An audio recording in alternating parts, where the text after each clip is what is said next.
Hello, আসসালামু আলাইকুম। কেমন আছেন সবাই? আশা করছি ভালো আছেন। আলহামদুলিল্লাহ, আমি আপনাদের দোয়ায় ভালো আছি। আজকের ভিডিওটা শুধু একটা শর্ট ভিডিও। আজকের টপিকটা হচ্ছে যে গুগল অ্যাডসেন্স রিসেন্টলি আমাদেরকে একটা সবাইকে মেল পাঠাইছে। সেটা হচ্ছে Google certified CMP requirements will be applied being January 16, 2024। তো আচ্ছা, অর্থাৎ হচ্ছে গুগল ওদের একটা মেলের মধ্যে বলেছে যে ওদের এবং ইউকে ইউজারদের জন্য একটা ওরা হচ্ছে সার্ভ বা অ্যাড কন্টিনিউ করার জন্য আপনাকে একটা ফর্ম বা একটা মেসেজ আপনাকে ফিল আপ করে দিতে হবে, যেটা যদি আপনি না করেন তাহলে আপনার অ্যাডস বন্ধ হয়ে যাবে।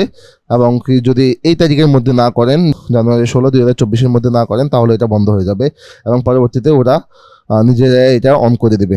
তো এটা কিভাবে আমরা অন করে দিব সেটাই আমরা শর্ট একটা ভিডিওতে দেখার চেষ্টা করবো। এবং হচ্ছে what will be show to the next, কিভাবে করবেন আপনি, এখানে ওরা একটা গাইডলাইন দিয়ে দিছে। আমরা সেটারই একটা হচ্ছে ধারাবাহিকতা এটা করার ট্রাই করবো। লগ ইন টু টেক অ্যাকশনে ক্লিক করার পর এটা আমার একটা ক্লায়েন্টের ড্যাশবোর্ড, আমি ওদের সেট আপ করে দিচ্ছি আর কি।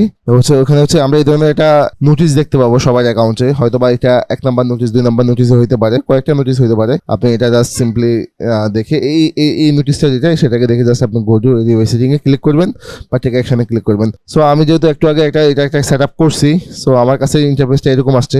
যদি আপনার কাছে এরকম না আসে তাহলে আপনার কাছে সরাসরি ক্রিয়েট মেসেজের জন্য এরকম একটা ইন্টারফেস চলে আসবে, রাইট? তো জাস্ট হচ্ছে আপনি ওখান থেকে এটা ইজিলি করে নিতে পারবেন। সো এটা কিভাবে করবেন? ক্রিয়েট GDPR মেসেজ, আপনি এটা জাস্ট ক্লিক করবেন ক্রিয়েট GDPR এ, অর্থাৎ এখান থেকে এটা মেসেজ অন আছে আমার। আপনি যদি অন অফ থাকে তাহলে এটা অন করে দিবেন। জাস্ট হচ্ছে এখানে গিয়ে আপনি একটা ক্রিয়েট মেসেজ করবেন, দেন হচ্ছে এখান থেকে আপনার যে সাইটটার জন্য করতে চান সেই সাইটটাকে দেখিয়ে দিবেন, কনফার্মেশন করবেন মেসেজটা দেখাতে চান কিনা, ম্যানেজিং অপশনগুলো চান কিনা, এটাকে দিয়ে আপনি অন করে দেবেন। সো আমি এটাকে জাস্ট একবার করছি, আমি জাস্ট ওই সিম্পল জিনিসটা আপনাদেরকে দেখাই, তাহলে আপনাদের বুঝতে সহজ হবে। আমি যদি এটা এডিটে যাই, আচ্ছা এই সিম্পল জিনিসটা আমি করছি, আমি আপনাদেরকে একটু দেখাচ্ছি। আচ্ছা, এরকম একটা ইন্টারফেস আপনারা দেখতে পাবেন, ঠিক লাইক দ্যাট, একেবারে এরকম হুবহু একটা ইন্টারফেস দেখতে পাবেন। তো তখন জাস্ট আপনি এখানে আপনার নামটা সিলেক্ট করে দিবেন।